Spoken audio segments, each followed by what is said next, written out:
Hello and welcome to Meet the HRH Team Series. My name is Araminta Johnson and I work with Heather Hayes and Associates. Meet the Team is a series of interviews where we meet and get to know all of the core members within the Heather Hayes and Associates team. Today it gives me great pleasure to welcome Nancy Pugmire, Clinical Family Support Specialist at HRH. Hi Nancy. Good morning. It's lovely to talk with you today. Lovely to meet you.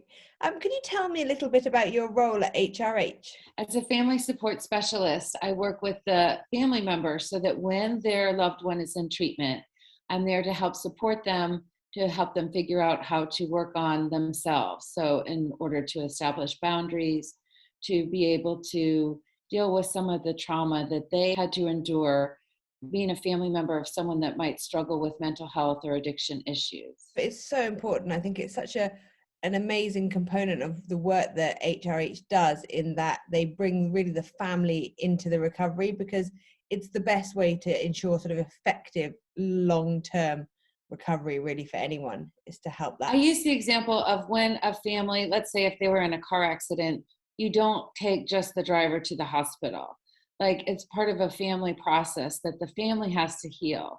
So when their loved one is in a safe place being cared for, they have the opportunity to kind of focus on themselves, to regroup, to see how what they've been through has really impacted them as a family and how they can kind of get back to solid ground, so that when their family member returns to them, there's been some healing that's happened on their end too. Fabulous. And can you tell me how long you've worked in this industry?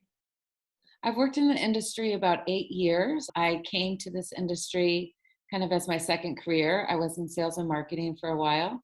I took time off to raise my 3 children, which was lovely.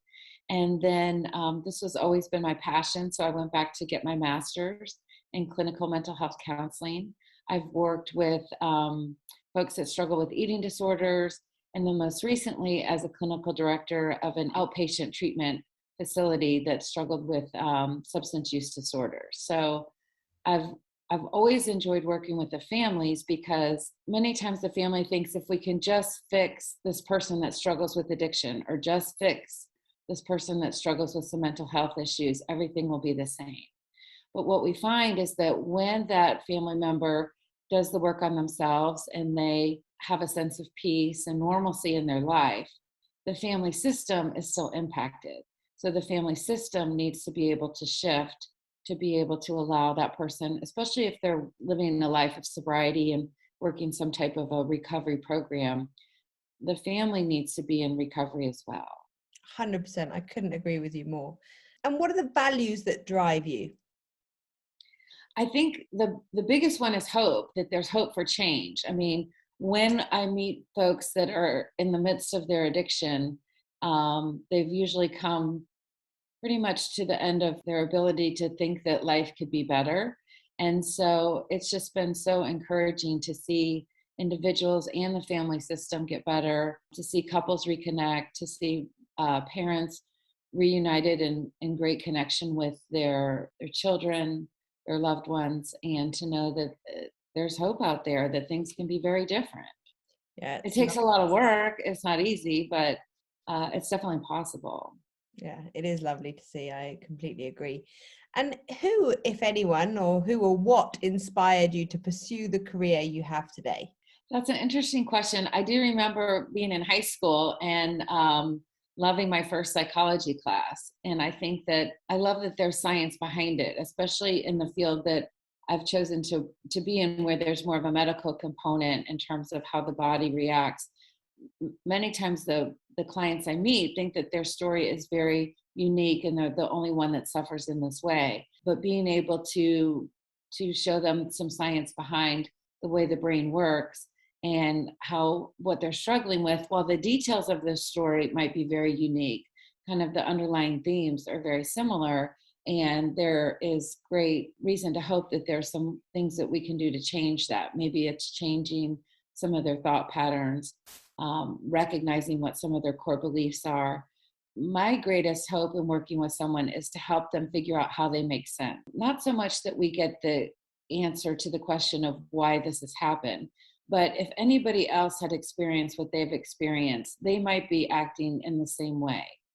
The other thing I like to do is really try to end up focusing on gratitude, so that because they've struggled with their addiction or their mental health issues, the behaviors that they have chosen along the way have really kept them safe and the ability to still be alive. Might not be healthy. They might have amassed great damage to their family, their financial system, their legal stuff, but yet they were probably doing the best that they could.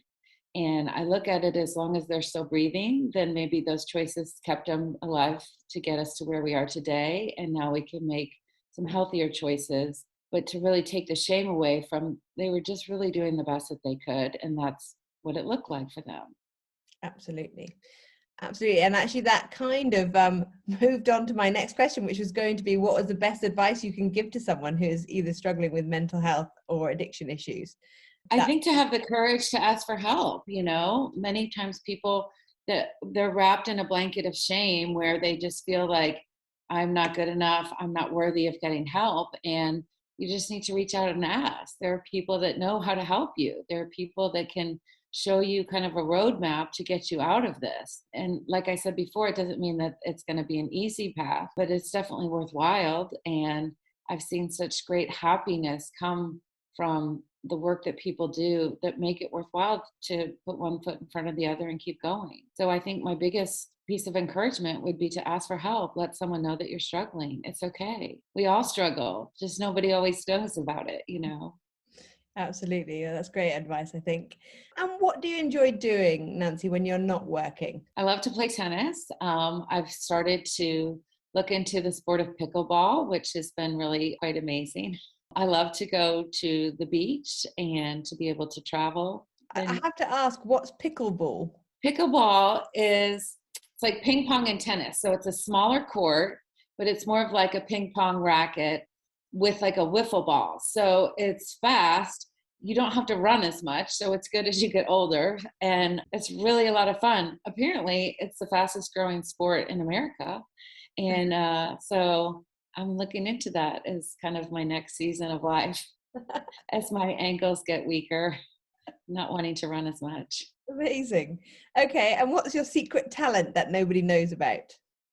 Pickleball. Pickleball. I've only played like twice, but it's really a lot of fun. Well, there we are. That's your secret talent. You can be a pickleball expert after 2 In goes. my mind. Yeah, exactly. All right, Nancy. Well, thank you so much. It's been an absolute pleasure to talk to you, and welcome to the HRH team. Thank you so much.